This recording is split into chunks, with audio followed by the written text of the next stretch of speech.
वर्तमान समय में प्रतियोगी परीक्षाओं को उत्तीर्ण करना मतलब सभी उपलब्ध स्रोतों से अध्ययन करना है। सभी प्रतिभागी छात्र जो विभिन्न प्रतियोगी परीक्षाओं की तैयारी कर रहे हैं, जैसे एमपीपीएससी, सीजीपीएससी, विभिन्न राज्यों के लोक सेवा आयोग, बैंकिंग, लेखपाल, पटवारी भर्ती, पुलिस भर्ती इत्यादि, उन सभी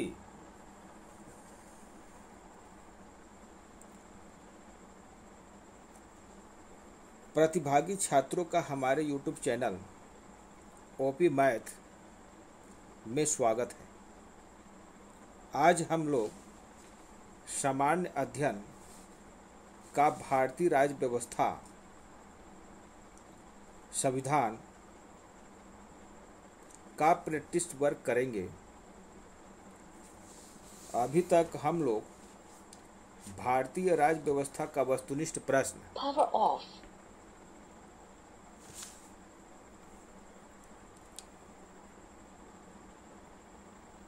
The Bluetooth device is ready to pair.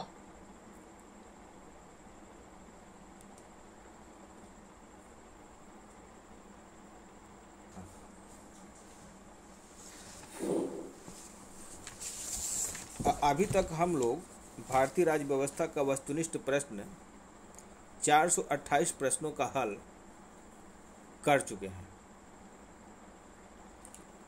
जो छात्र नए हैं, अभी तक सब्सक्राइब नहीं किए हैं, सब्सक्राइब कर बेल आइकन के आल वाले ऑप्शन पर क्लिक कर दें, जिससे कि अगली वीडियो आप लोगों को आसानी से मिल सके। अब हम लोग डेस्कटॉप पर चलते हैं।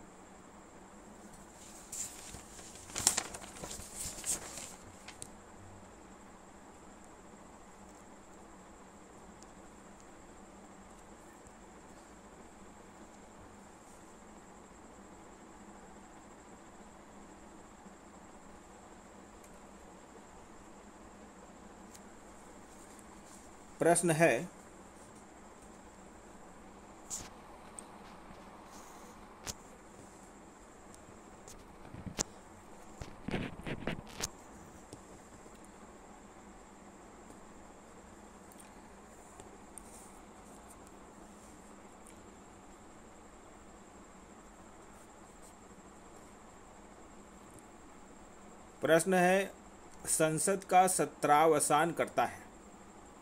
इसमें ऑप्शन नंबर ए दिया है राष्ट्रपति, इसमें ऑप्शन नंबर बी दिया है उपराष्ट्रपति, ऑप्शन नंबर सी दिया है प्रधानमंत्री, ऑप्शन नंबर डी दिया है लोकसभा अध्यक्ष। तो एक बार फिर प्रश्न सुन लें कि संसद का सत्रावसान करता है, तो इसका उत्तर हो जाएगा राष्ट्रपति। इसलिए हम राष्ट्रपति में चिन्ह लगा देंगे। अगला प्रश्न है, लोकसभा में विधेयक पारित करने के लिए कम से कम कितने सदस्यों का समर्थन जरूरी है। इसमें ऑप्शन नंबर ए दिया है 1/3, इसमें ऑप्शन नंबर बी दिया है 1/4, इसमें ऑप्शन नंबर सी दिया है 2/3 और ऑप्शन नंबर डी दिया है कुल सदस्यों का 10वां हिस्सा। तो एक बार फिर प्रश्न सुन लें, लोकसभा में विधेयक पारित करने के लिए कम से कम कितने सदस्यों का समर्थन जरूरी है। तो इसका उत्तर हो जाएगा ऑप्शन नंबर सी 2/3। तो हम 2/3 पर चिन्ह लगा देंगे, इसलिए ऑप्शन नंबर इसका हो जाएगा सी 2/3। अगला प्रश्न है,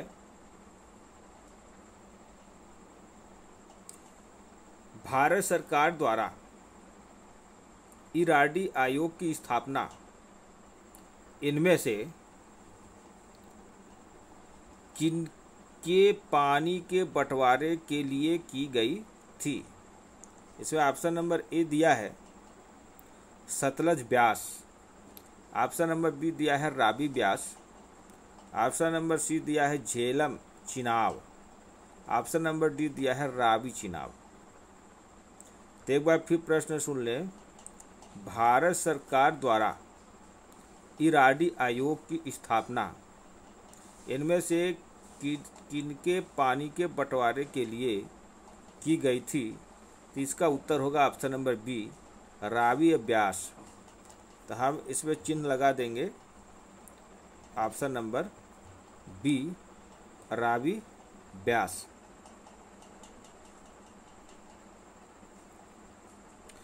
अगला प्रश्न है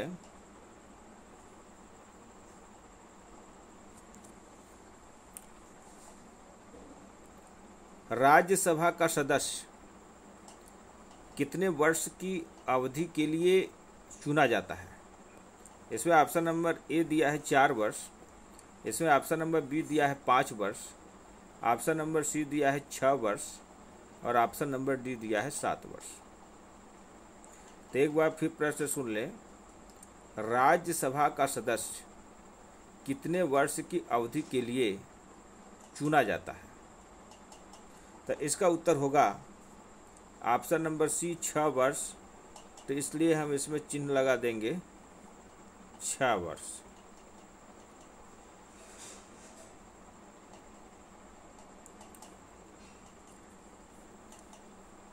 अगला प्रश्न है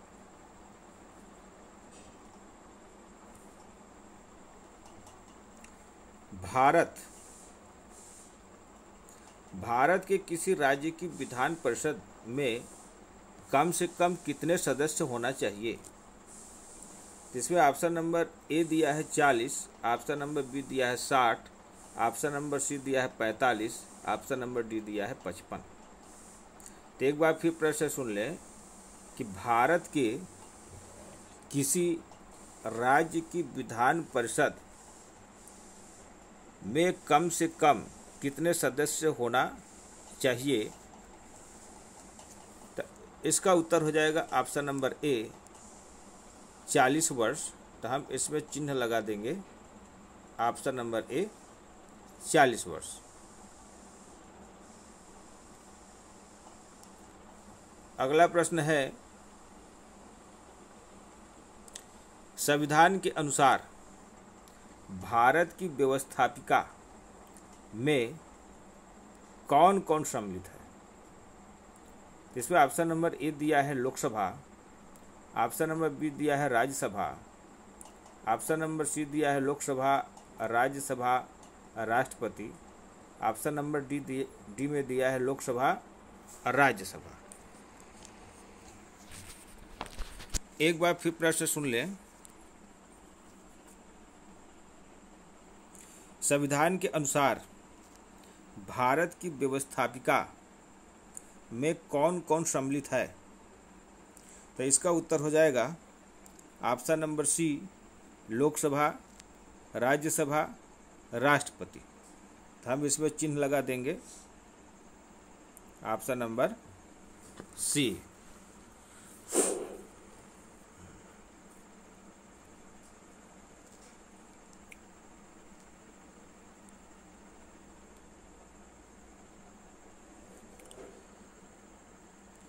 अगला प्रश्न है राज्यसभा के पदेन सभापति का चुनाव कौन करता है?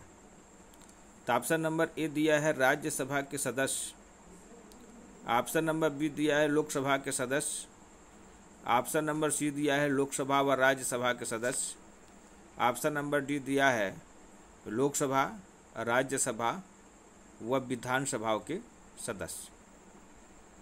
तो एक बार फिर प्रश्न सुन लें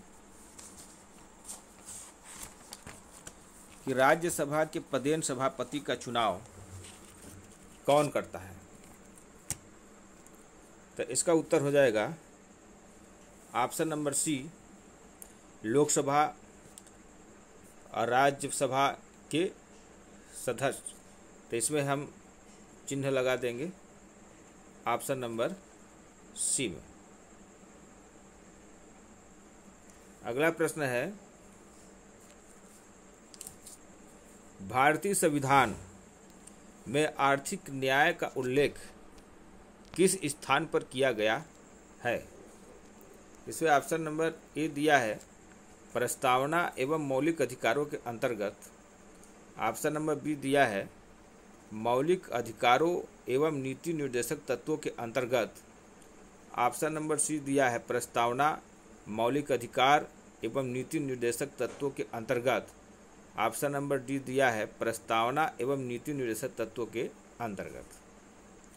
तो एक बार फिर प्रश्न सुन लें कि भारतीय संविधान में आर्थिक न्याय का उल्लेख किस स्थान पर किया गया है? तो इसका उत्तर होगा ऑप्शन नंबर डी प्रस्तावना एवं नीति निर्देशक तत्वों के अंतर्गत। तो हम इसमें चिन्ह लगा देंगे ऑप्शन नंबर डी में।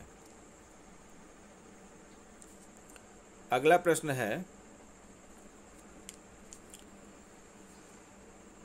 निम्नलिखित में से किसको उपराष्ट्रपति के चुनाव में वोट देने का अधिकार है परंतु राष्ट्रपति के चुनाव में नहीं? निम्नलिखित में से किसको उपराष्ट्रपति के चुनाव में वोट देने का अधिकार है परंतु राष्ट्रपति के चुनाव में नहीं? इसमें ऑप्शन नंबर ए दिया है राज्यसभा के निर्वाचित सदस्यों को, ऑप्शन नंबर बी दिया है लोकसभा के निर्वाचित सदस्यों को, ऑप्शन नंबर सी दिया है नामांकित संसद सदस्यों को, ऑप्शन नंबर डी दिया है केंद्रीय मंत्री परिषद के उन सदस्यों को जो दोनों सदनों में से किसी के भी सदस्य नहीं हैं। तो इसका उत्तर होगा, एक बार फिर प्रश्न सुन लें, निम्नलिखित में से किसको उपराष्ट्रपति के चुनाव में वोट देने का अधिकार है परंतु राष्ट्रपति के चुनाव में नहीं? तो इसका उत्तर होगा ऑप्शन नंबर सी नामांकित संसद सदस्यों को। तो इसमें हम चिन्ह लगा देंगे ऑप्शन नंबर सी नामांकित संसद सदस्यों को।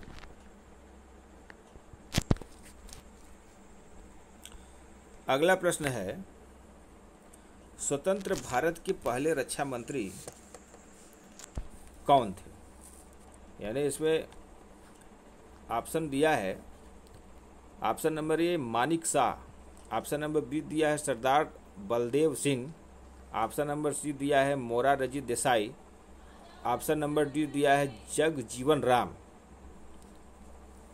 एक बार फिर प्रश्न सुन लें, स्वतंत्र भारत के पहले रक्षा मंत्री कौन थे? तो इसका उत्तर होगा ऑप्शन नंबर बी सरदार बलदेव सिंह। सरदार बलदेव सिंह पर हम इस पे चिन्ह लगा देंगे ऑप्शन नंबर बी पर।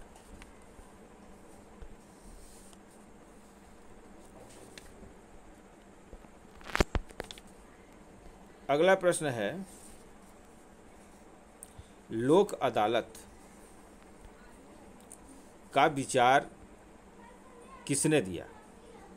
ऐसे ऑप्शन नंबर ए दिया है न्यायमूर्ति चंद्रचूड़, ऑप्शन नंबर बी दिया है न्यायमूर्ति हिदायतुल्लाह, ऑप्शन नंबर सी दिया है न्यायमूर्ति PN. Bhagwati, option number D दिया है न्यायमूर्ति कृष्ण अय्यर। एक बार फिर प्रश्न सुन लें, लोक अदालत का विचार किसने दिया?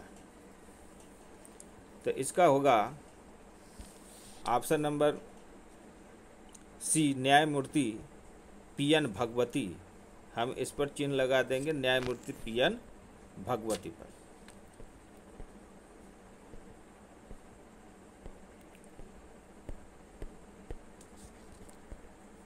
अगला प्रश्न है,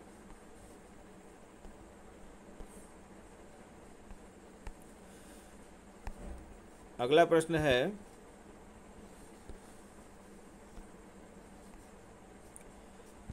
राष्ट्रीय आर्थिक विकास परिषद की विधान संबंधी संस्तुति निम्नलिखित में से किसके द्वारा की गई है?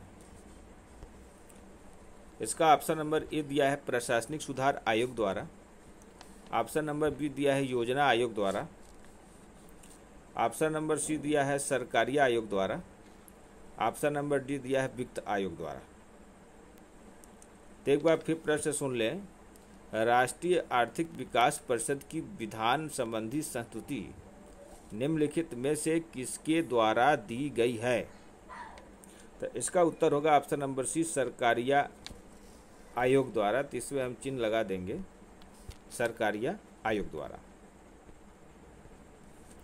अगला प्रश्न है बछावत आयोग किससे संबंधित है? इसमें ऑप्शन नंबर ए दिया है पत्रकार और गैर पत्रकार कर्मचारियों के वेतनमान में संशोधन से। ऑप्शन नंबर बी दिया है केंद्र राज्य के संबंधों से। ऑप्शन नंबर सी दिया है सरकारी कर्मचारियों के वेतनमान में संशोधन से। इसमें ऑप्शन नंबर डी दिया है इनमें से किसी से नहीं। तो एक बार फिर प्रश्न सुन लें। बछावत आयोग किससे संबंधित है? तो इसका उत्तर हो जाएगा ऑप्शन नंबर ए पत्रकार और गैर पत्रकार कर्मचारियों के वेतनमान में संशोधन से। तो इसमें हम ऑप्शन नंबर ए चिन्ह लगा देंगे। बछावत आयोग किससे संबंधित है? तो ऑप्शन नंबर ए पत्रकार और गैर पत्रकार कर्मचारियों के वेतनमान में संशोधन से। अगला प्रश्न है दल बदल विरोधी कानून को संविधान के किस परिशिष्ट में रखा गया है? इसमें ऑप्शन नंबर ए दिया है प्रथम। ऑप्शन नंबर बी दिया है नवम। ऑप्शन नंबर सी दिया है 10वां। ऑप्शन नंबर डी दिया है किसी में नहीं। तो एक बार फिर प्रश्न सुन लें। दल बदल विरोधी कानून को संविधान के किस परिशिष्ट में रखा गया है? तो इसका उत्तर होगा ऑप्शन नंबर सी 10वां। तो हम इसमें चिन्ह लगा देंगे ऑप्शन नंबर सी 10वां। अगला प्रश्न है राज्यसभा का सभापति होता है। इसमें ऑप्शन नंबर ए दिया है प्रधानमंत्री। इसमें ऑप्शन नंबर बी दिया है उपराष्ट्रपति। इसमें ऑप्शन नंबर सी दिया है स्पीकर और ऑप्शन नंबर डी दिया है इनमें से कोई नहीं। तो एक बार फिर प्रश्न सुन लें। राज्यसभा का सभापति होता है। इसका उत्तर होगा ऑप्शन नंबर बी उपराष्ट्रपति। इसमें हम चिन्ह लगा देंगे उपराष्ट्रपति। अगला प्रश्न है निम्नलिखित में से कौन सा कार्य चुनाव आयोग के अधिकार क्षेत्र में नहीं आता? इसमें ऑप्शन नंबर ए दिया है राजनीतिक दलों को मान्यता प्रदान करना। इसमें ऑप्शन नंबर बी दिया है राष्ट्रपति का चुनाव कराना। ऑप्शन नंबर सी दिया है राजनीतिक दलों को चुनाव चिन्ह आवंटित करना और ऑप्शन नंबर डी दिया है प्रधानमंत्री के चुनाव का प्रबंध। तो एक बार फिर प्रश्न सुन लें। निम्नलिखित में से कौन सा कार्य चुनाव आयोग के अधिकार क्षेत्र में नहीं आता? यहाँ ध्यान देना है, नहीं आता कह रहा है। तो इसका उत्तर होगा ऑप्शन नंबर डी प्रधानमंत्री के चुनाव का प्रबंधन, यानी ऑप्शन नंबर डी प्रधानमंत्री के चुनाव का प्रबंध। इसमें हम चिन्ह लगा देंगे। अगला प्रश्न है मुख्यमंत्री को कौन शपथ दिलाता है? इसमें ऑप्शन नंबर ए दिया है उच्च न्यायालय का मुख्य न्यायाधीश। इसमें ऑप्शन नंबर बी दिया है राष्ट्रपति। ऑप्शन नंबर सी दिया है राज्यपाल। ऑप्शन नंबर डी दिया है विधानसभा का अध्यक्ष। तो एक बार फिर प्रश्न सुन लें कि मुख्यमंत्री को कौन शपथ दिलाता है? तो इसका उत्तर होगा ऑप्शन नंबर सी राज्यपाल। तो इसलिए हम इसमें चिन्ह लगा देंगे राज्यपाल।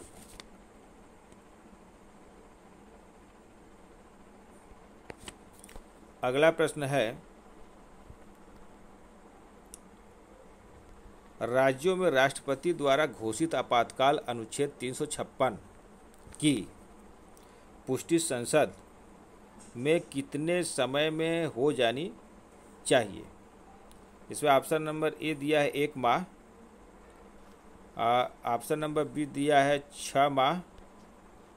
ऑप्शन नंबर सी दिया है 2 माह और ऑप्शन नंबर डी दिया है संसद की पुष्टि की आवश्यकता नहीं है। तो एक बार फिर प्रश्न सुन ले। इसे प्रश्न में कहा है कि राज्यों में राष्ट्रपति द्वारा घोषित आपातकाल अनुच्छेद 356 की पुष्टि संसद में कितने समय में हो जानी चाहिए। तो इसका उत्तर होगा ऑप्शन नंबर सी 2 माह। तो हम इसे 2 माह में चिन्ह लगा देंगे। अगला प्रश्न है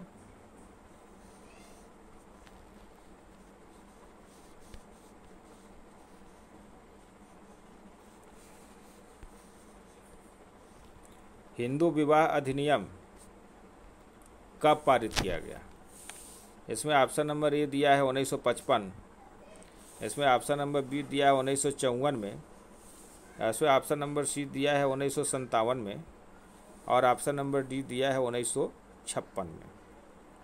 तो एक बार फिर प्रश्न सुन लें, हिंदू विवाह अधिनियम कब पारित किया गया।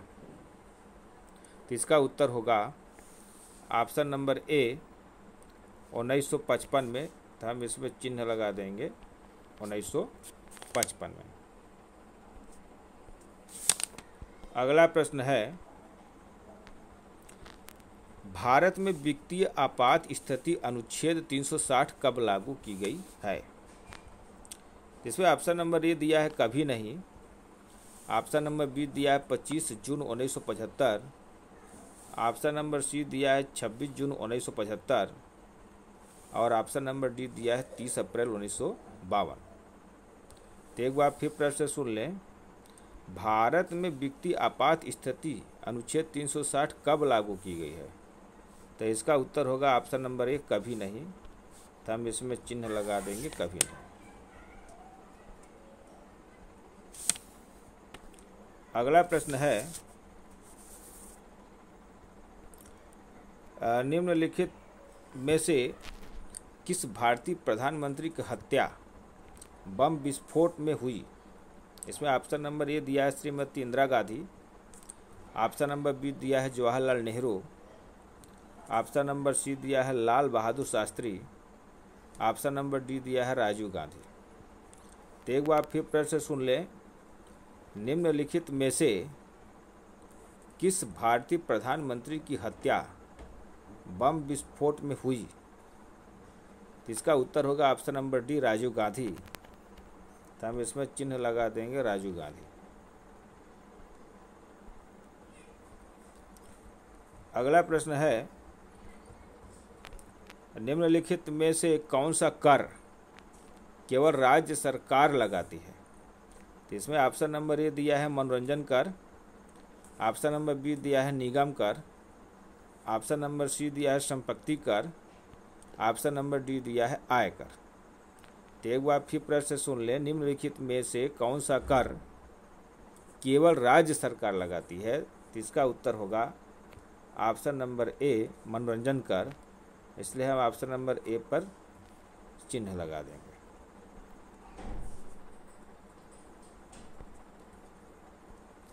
अगला प्रश्न है, सरकारिया आयोग गठित हुआ। ऑप्शन नंबर ए दिया है पंजाब और हरियाणा के मध्य जल बंटवारे के लिए, ऑप्शन नंबर बी दिया है केंद्र राज्य संबंधों के लिए, ऑप्शन नंबर सी दिया है इनमें से किसी के लिए नहीं, ऑप्शन नंबर डी दिया है उपयुक्त में से कोई नहीं। एक बार फिर प्रश्न सुन लें, सरकारिया आयोग गठित हुआ। तो इसका उत्तर होगा ऑप्शन नंबर बी केंद्र राज्य संबंधों के लिए। इसलिए हम इसमें चिन्ह लगा देंगे ऑप्शन नंबर बी केंद्र राज्य संबंधों के लिए। अगला प्रश्न है, निम्नलिखित में से कौन उस सदन की अध्यक्षता करता है जिसका कि वह सदस्य नहीं होता है। इसमें ऑप्शन नंबर ए दिया है उपराष्ट्रपति, इसमें ऑप्शन नंबर बी दिया है राष्ट्रपति, इसमें ऑप्शन नंबर सी दिया है लोकसभा अध्यक्ष, इसमें ऑप्शन नंबर डी दिया है राज्यसभा का उपाध्यक्ष। तो एक बार फिर प्रश्न सुन लें, निम्नलिखित में से कौन उस सदन की अध्यक्षता करता है जिसका कि वह सदस्य नहीं होता है। तो इसका उत्तर होगा ऑप्शन नंबर ए उपराष्ट्रपति। तो हम उपराष्ट्रपति में चिन्ह लगा देंगे। अगला प्रश्न है, निम्नलिखित में से कौन सा मौलिक अधिकार नहीं है? इसमें ऑप्शन नंबर ए दिया है धार्मिक स्वतंत्रता का अधिकार। इसमें ऑप्शन नंबर बी दिया है संपत्ति का अधिकार। इसमें ऑप्शन नंबर सी दिया है शिक्षा और स्वतंत्रता का अधिकार। और ऑप्शन नंबर डी दिया है वैधानिक उपचारों का अधिकार। तो एक बार फिर प्रश्न सुन लें, निम्नलिखित में से कौन सा मौलिक अधिकार नहीं है? तो इसका उत्तर होगा ऑप्शन नंबर बी संपत्ति का अधिकार। इसलिए हम ऑप्शन नंबर बी में चिन्ह लगा देंगे, संपत्ति का अधिकार।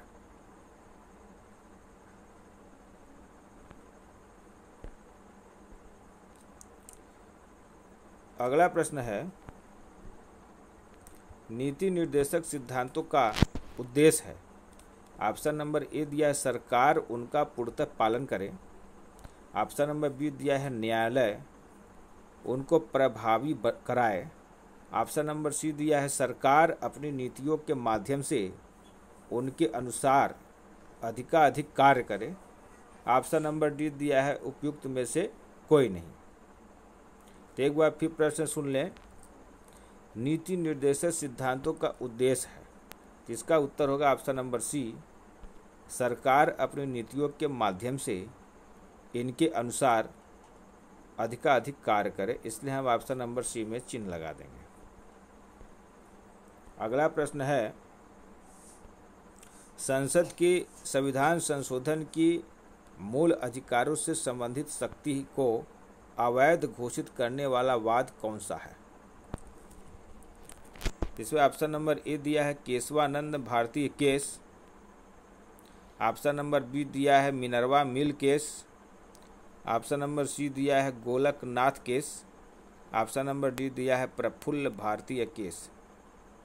एक बार फिर प्रश्न सुन लें, संसद के संविधान संशोधन की मूल अधिकारों से संबंधित शक्ति को अवैध घोषित करने वाला वाद कौन सा है? तो इसका उत्तर होगा option number C, Golaknath case. तो हम ऑप्शन नंबर सी में चिन्ह लगा देंगे। अगला प्रश्न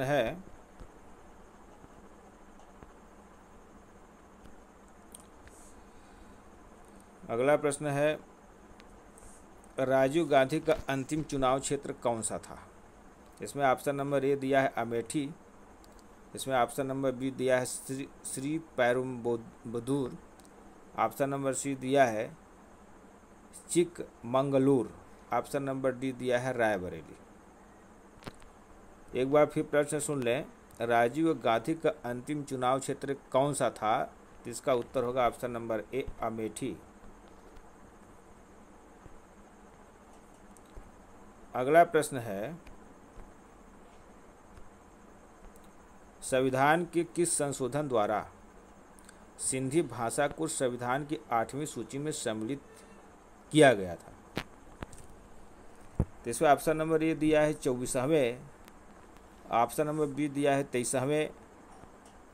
ऑप्शन नंबर सी दिया है 22वें। ऑप्शन नंबर डी दिया है 21वें। तो एक बार फिर प्रश्न सुन लें, संविधान के किस संशोधन द्वारा सिंधी भाषा को संविधान की 8वीं सूची में सम्मिलित किया गया था? तो इसका उत्तर होगा ऑप्शन नंबर डी 21वें। तो हम 21वें में चिन्ह लगा देंगे।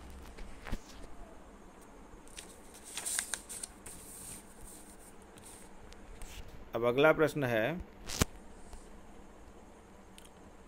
अनुच्छेद 14 के तहत विधि के समक्ष समानता अथवा विधि द्वारा समान संरक्षण किन्हें प्राप्त है? इसमें ऑप्शन नंबर ए दिया है केवल नागरिकों को। ऑप्शन नंबर बी दिया है केवल गैर नागरिकों को। ऑप्शन नंबर सी दिया है नागरिकों और गैर नागरिकों को। ऑप्शन नंबर डी दिया है किसी भी व्यक्ति को। तो एक बार फिर प्रश्न सुन लें, अनुच्छेद 14 के तहत विधि के समक्ष समानता अथवा विधि द्वारा समान संरक्षण किन्हें प्राप्त है? इसका होगा ऑप्शन नंबर सी, नागरिकों और गैर नागरिकों को। तो हम ऑप्शन नंबर सी में चिन्ह लगा देंगे। अगला प्रश्न है, संविधान का कौन सा अनुच्छेद सामाजिक समानता का अधिकार प्रदान करता है?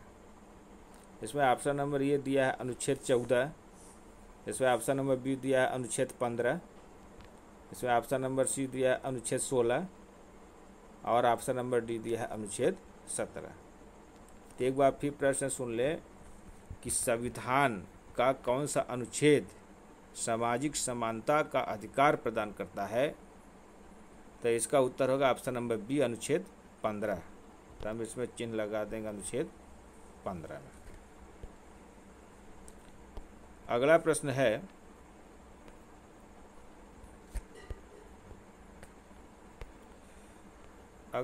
है, अनुच्छेद 15 के तहत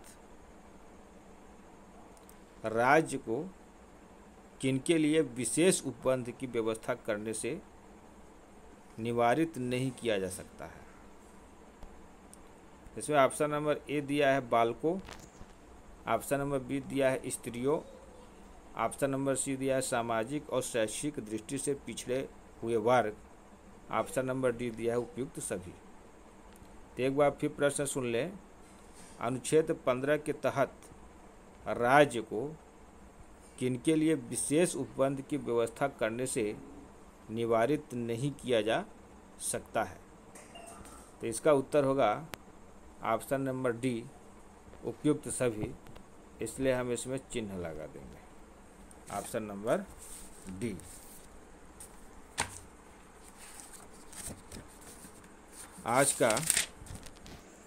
आज हम लोग यहीं तक वस्तुनिष्ठ प्रश्न हल करेंगे। यदि पसंद आया हो तो लाइक का बटन अवश्य दबाएं। धन्यवाद।